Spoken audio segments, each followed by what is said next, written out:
You ask Tiger to solve. This deals with linear equations with one unknown. The final result is k equals 12/7. Let's solve it step by step. Simplify the expression. Group like terms.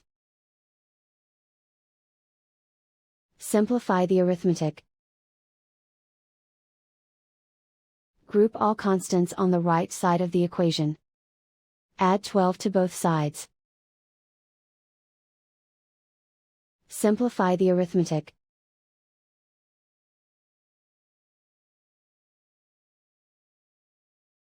Isolate the k.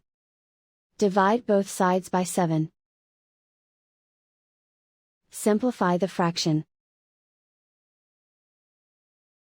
And so the final result is k equals 12/7.